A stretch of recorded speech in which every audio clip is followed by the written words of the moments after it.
जोहार। और भी राहें में आप सभी का स्वागत है। मैं हूं आपके साथ मेघा भारती। कई दफ़ा ऐसा होता है कि बच्चों के पास स्किल्स तो होते हैं, मगर उन्हें ये नहीं पता होता है कि उस स्किल्स को वो किस डायरेक्शन में लेकर जा सकते हैं ताकि वो सोसाइटी को बेनिफिट कर सके। हमारा जो ये कार्यक्रम है और भी राहें, इसके तहत हम ऐसे ही कुछ कोर्सेज़ लेकर आते हैं ताकि आपको ये समझ सके कि आप किस डायरेक्शन में जाना चाहते हैं और कैसे आप उस डायरेक्शन के लिए आगे बढ़ सकते हैं। आज का जो हमारा टॉपिक है वो है नर्सिंग। डॉक्टरी की पढ़ाई के बारे में हम सभी को काफ़ी कुछ पता होता है, मगर एक नर्स की भी उतनी ही अहम भूमिका होती है। तो चलिए आज बात करते हैं नर्सिंग के विषय पर डॉक्टर साहिबानी बारा से, प्रोफेसर सरला बिरला यूनिवर्सिटी रांची। सबसे पहले मैं आपका इस कार्यक्रम में स्वागत करना चाहूँगी।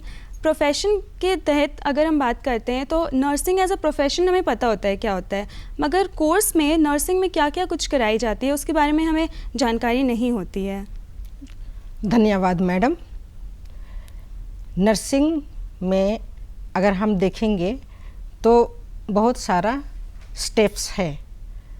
सबसे पहला है एएनएम कोर्स, वो 2 साल का होता है और आईए के बाद होता है जी। और जीएनएम होता है, जनरल नर्सिंग और मिडवाइफरी, ये 3 साल का कोर्स होता है जी।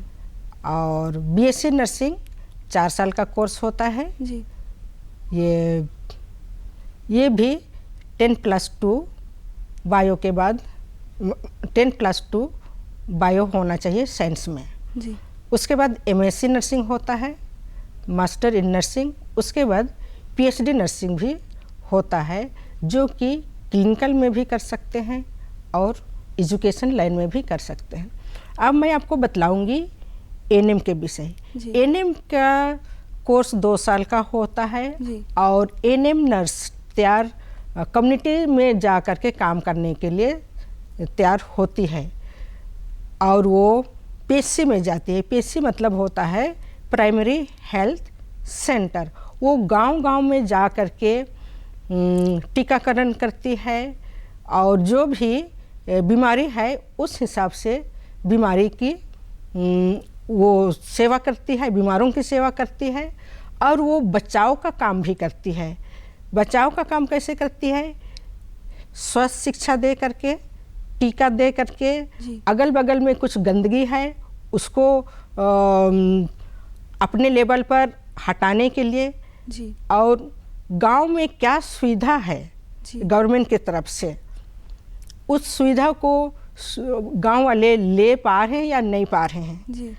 वो सबको वो निरीक्षण करती है और रिपोर्ट बना करके वो सेंटर में देती है। जैसे गांव में विशेष करके माँ और बच्चा जी के विषय के साथ वो विशेष कर के काम करती है जी।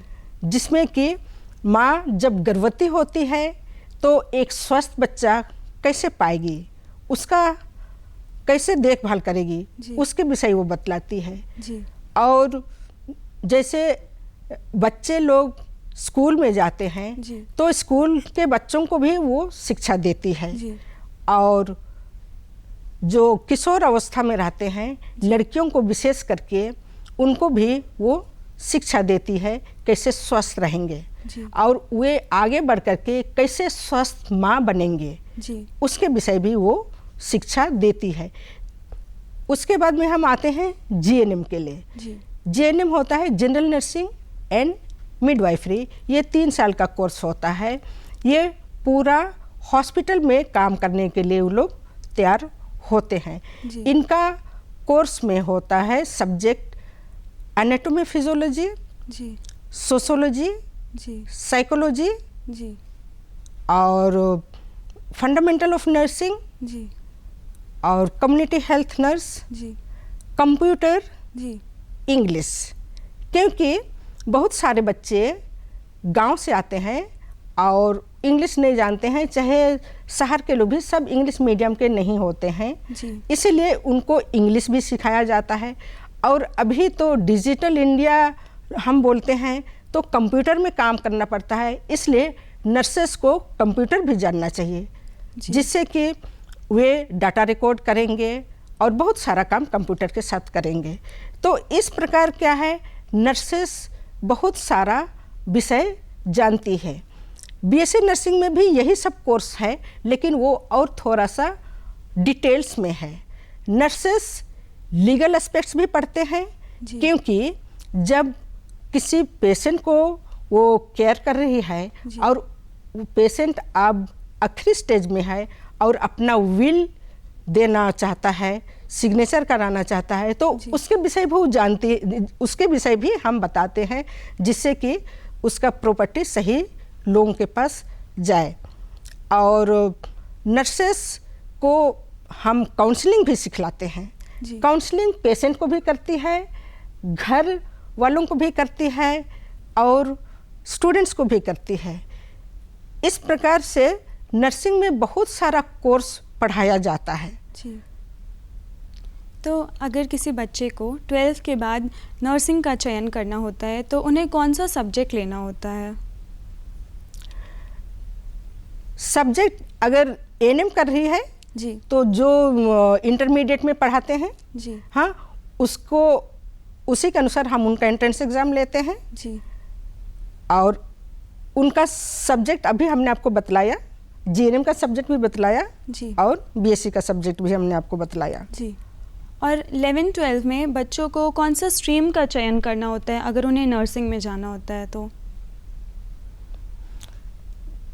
जनरल नर्सिंग तक तो जनरल एजुकेशन है मैडम, जी। और बीएससी नर्सिंग के लिए तो बायो मस्ट होना है। जी। अच्छा, तो क्या कुछ एग्ज़ाम्स होते हैं जो बच्चों को देना पड़ता है इस कोर्स में जाने के लिए? एंट्रेंस एग्ज़ाम लेते हैं। जी, तो सेंट्रल लेवल पे लेते हैं या प्राइवेट कॉलेजेस के भी अलग अलग एग्ज़ाम्स होते हैं? गवर्नमेंट अपना एग्ज़ाम कंडक्ट करती है, जैसे झारखंड कंबाइंड एग्ज़ाम। जी।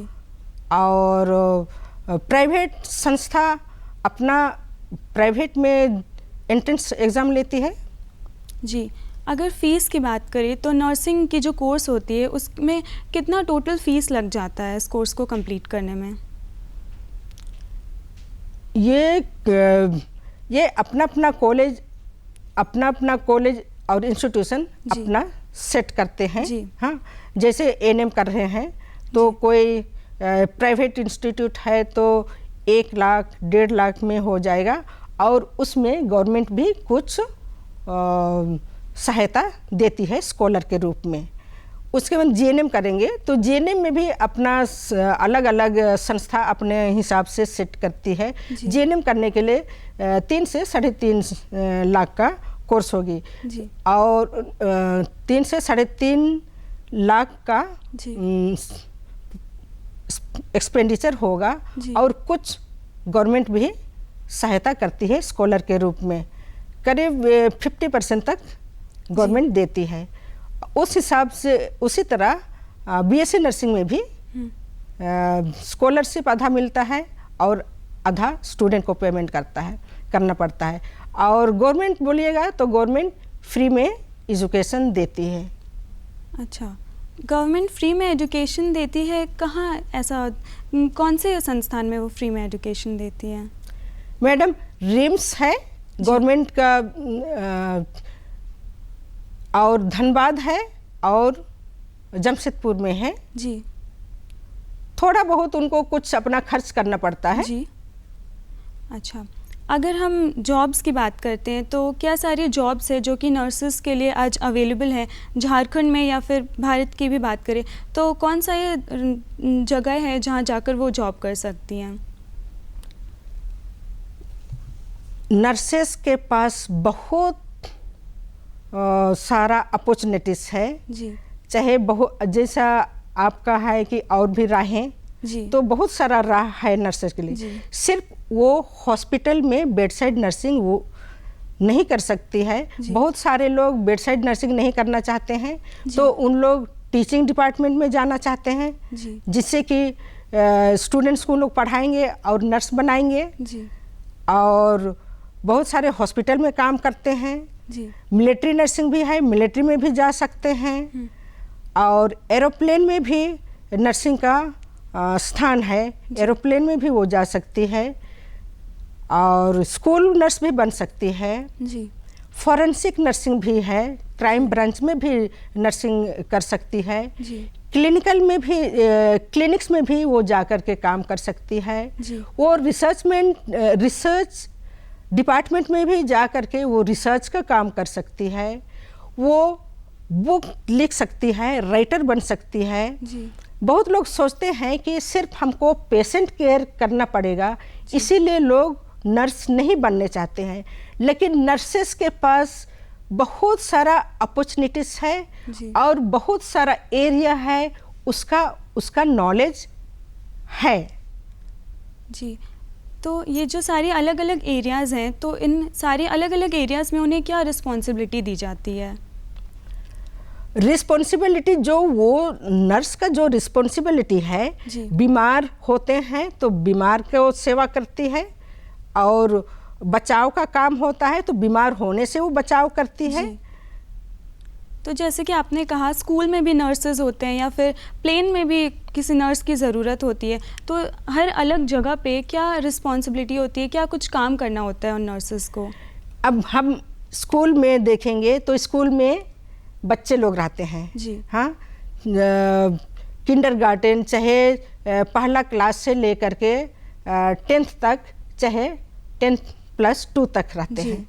तो बच्चे आते हैं, बच्चे कभी गिर गए तो उनको मलहम पट्टी बांधना है, चाहे बीमार हैं तो बीमार में उनके पास इमरजेंसी मेडिसिन है, जैसे बुखार हो गया बच्चा को, तो डॉक्टर से वो पहले में वो सीखी हुई रहती है और डॉक्टर भी ऑर्डर किए रहता है तो पैरासीटामोल दे सकती है जी। और उनको थोड़ा सा बड़े स्टूडेंट हैं जैसा 9th 10th में हैं तो उनको सेक्सुअल एजुकेशंस भी देती है जी।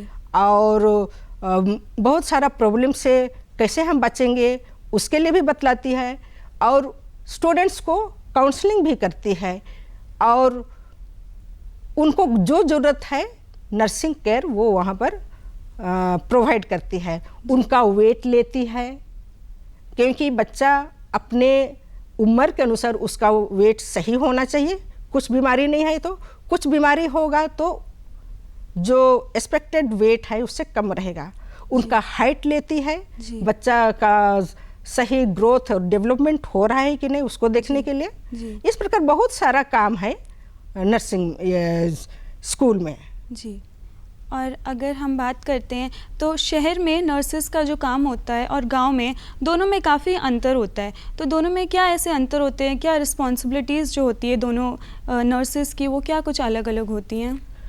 शहर में हॉस्पिटल है मैडम जी। लोग हॉस्पिटल में जाते हैं, हॉस्पिटल में हम जानते हैं कि उनको क्या सेवा करना है, हॉस्पिटल में एडमिट होते हैं उनका सेवा करती है, और हॉस्पिटल में बहुत सारा डिपार्टमेंट है, आईसीयू है, हाँ, जनरल वार्ड है, ट्रॉमा सेंटर है जो एक्सीडेंट सब होते हैं, हाँ, और तो काउंसलिंग सेंटर सब है, वहाँ पर भी वो काम कर सकती है।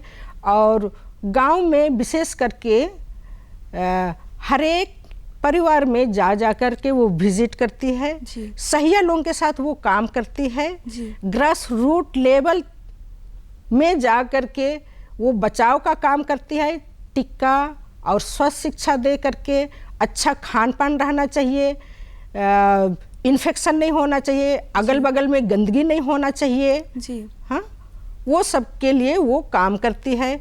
और गांव में क्या आवश्यकता है, पेयजल है कि नहीं, वो सबको वो देखती है, और उनके लिए क्या आवश्यकता है उसको देखती है, और सेंटर में वो रिपोर्ट बना करके भेजती है। विशेष करके गांव में गर्भवती महिला के साथ वो काम करती है, क्योंकि जब गर्भ में बच्चा आया उसी समय से हम बच्चा का केयर करना शुरू कर देते हैं, जिससे कि हमारे देश में, सोसाइटी में एक स्वस्थ बच्चा पैदा हो और वो आगे जा कर के स्वस्थ देश बने। जी, जैसे कि आपने कहा कि ट्रॉमा सेंटर्स में भी नर्सेस को काम करना होता है, तो वहाँ क्या कुछ काम करना होता है नर्सेस को? वहाँ पर मैडम पेशेंट तो कुछ नहीं कर सकता है जी तो जो बेसिक नीड से ले करके जी सब काम नर्सेस को करना पड़ता है। जैसा इंजेक्शन देना, उनका वुंड को, घाव को साफ करना, कैथेटर डालना, बहुत सारा काम है जो कि आईसीयू में चाहे ट्रॉमा सेंटर में पेशेंट का काम कर सकती है। जी। अगर किसी बच्चे को नर्सिंग की कोर्स करने के बाद पीएचडी लेवल पे जाने का मन हो तो वो कैसे जा सकते हैं उसमें, और क्या कुछ कराया जाता है पीएचडी लेवल पर? नर्सेस को देखिए, सब नर्सेस पीएचडी नहीं कर सकते हैं। सबों का चॉइस अलग होता है। कोई टीचिंग डिपार्टमेंट में जाना चाहता है जी कोई हॉस्पिटल में काम करना चाहता है जी तो उनका चॉइस है। वो बीएससी करने के बाद एमएससी करते हैं, एमएससी करने के बाद उन लोग पीएचडी करते हैं। जी। और स्किल्स की अगर हम बात करते हैं तो क्या कुछ स्किल्स सिखाए जाते हैं बच्चों को कोर्स के दौरान, या फिर पहले से भी क्या कुछ स्किल्स बच्चों को पहले से आना चाहिए ताकि वो जब नर्सिंग करे तो उन्हें और भी ज़्यादा आसानी हो इसमें? ये जो हम 3 साल 4 साल का ट्रेनिंग देते हैं जी उसमें पेशेंट को कैसा हैंडल करना पड़ता है वो सब स्किल उनको बतलाया जाता है। जी उसके बाद में उनको हॉस्पिटल में कुछ सालों तक एक्सपीरियंस लेना पड़ता है, तभी उन लोग अपना स्किल डेवलप कर सकते हैं। सिर्फ पढ़ करके हम छोड़ देंगे तो उनका स्किल डेवलपमेंट नहीं होगा। उन लोग हॉस्पिटल में काम करते हैं, रोज दिन काम करते हैं। एग्जाम्पल के लिए आपको हम बतला रहे हैं इंजेक्शन देना। जी इंजेक्शन देना तो हम उनको बतला दिए जी लेकिन अगर रोज दिन उन लोग नहीं प्रैक्टिस करेगा तो उन लोग गलत इंजेक्शन दे सकता है और पेशेंट को हानि पहुंचा सकता है। जी। अगर हम ट्रेनिंग की बात करते हैं तो इंटर्नशिप आजकल काफ़ी इम्पॉर्टेंट हो गया है, तो कैसी जगहें हैं जहां जाकर नर्सेज इंटर्नशिप कर सकती है, ट्रेनिंग ले सकती है, फील्ड वर्क करने से पहले कहां जाकर अपने आप को खुद से पहले ही प्रिपेयर कर सकती है?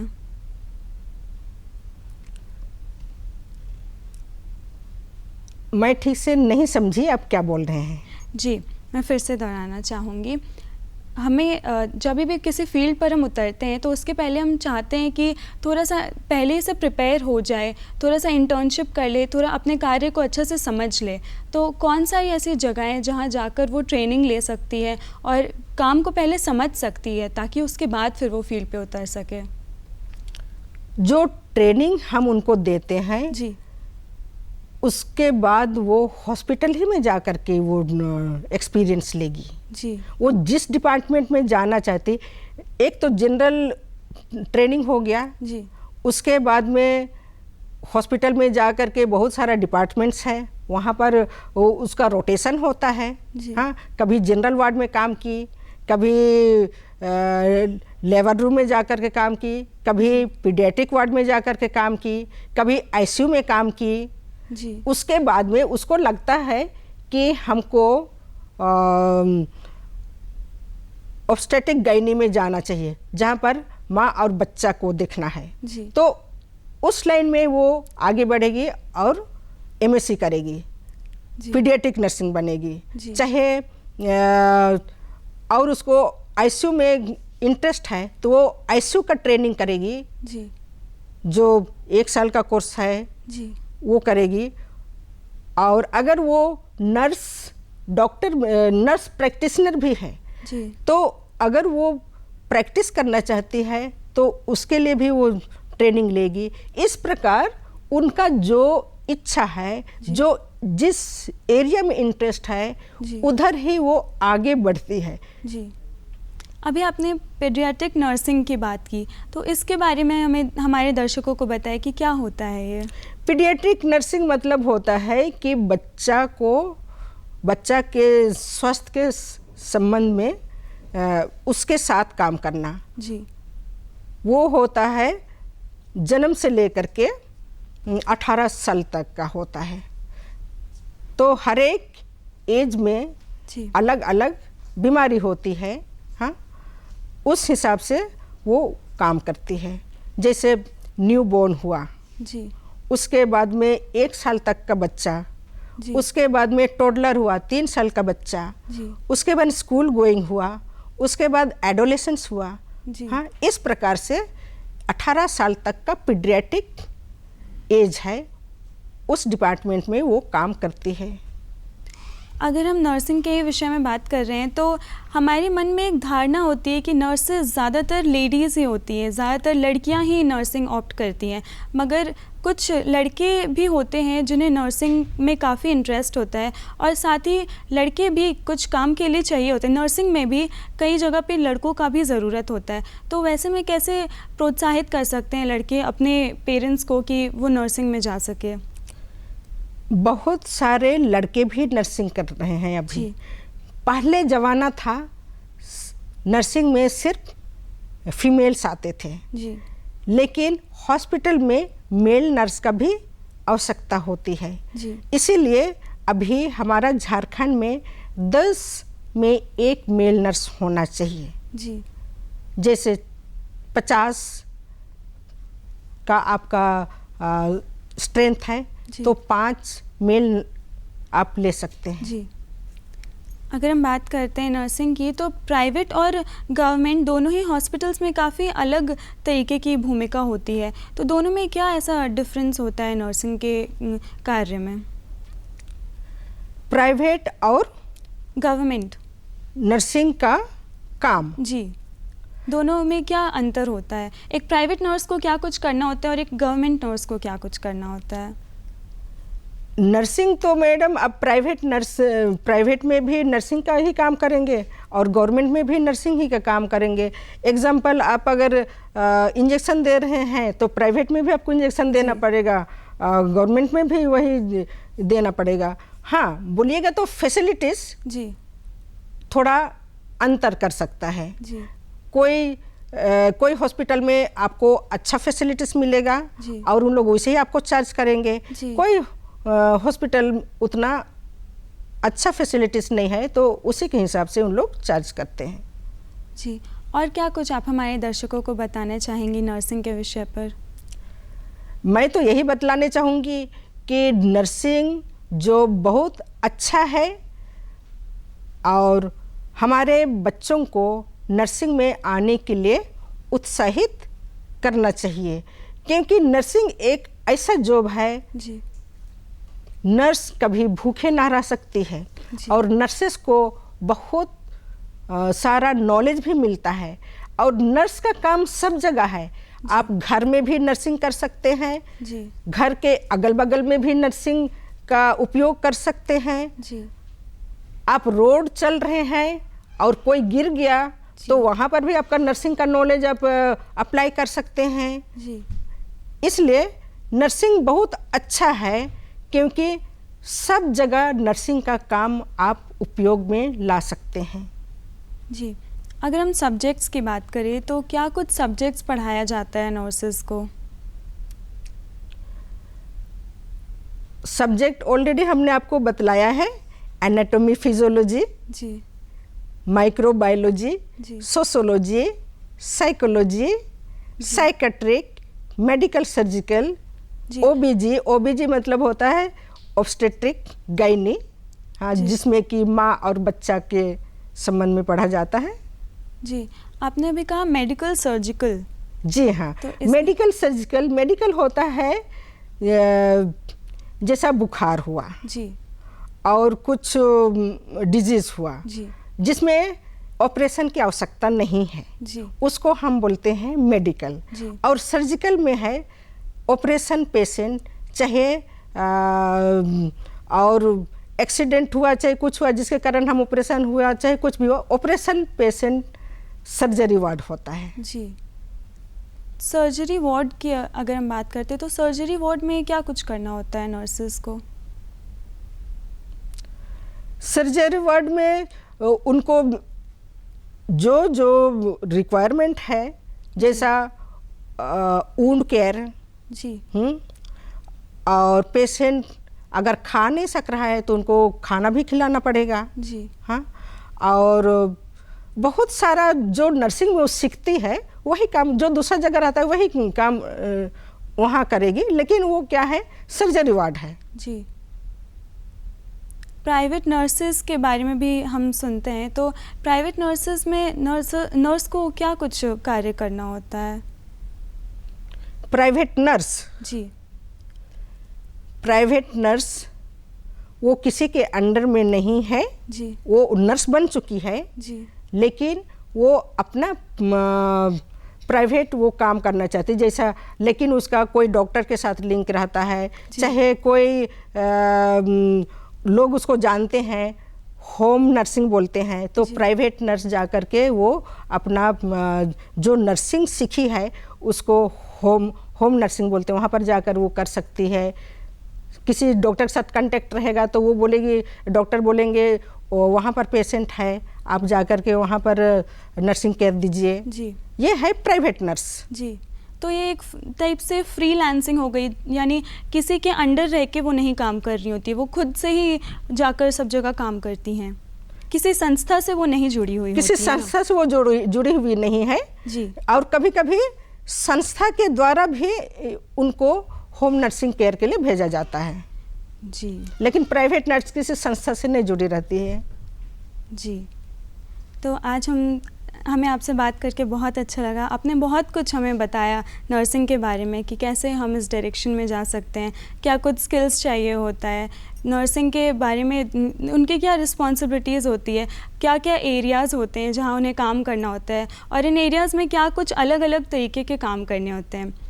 तो दोस्तों, हम फिर मिलेंगे आपसे एक और नई कड़ी के साथ, जहां हम एक और विषय पर बात करेंगे। तब तक के लिए दीजिए मुझे और मेरी टीम को इजाज़त। धन्यवाद।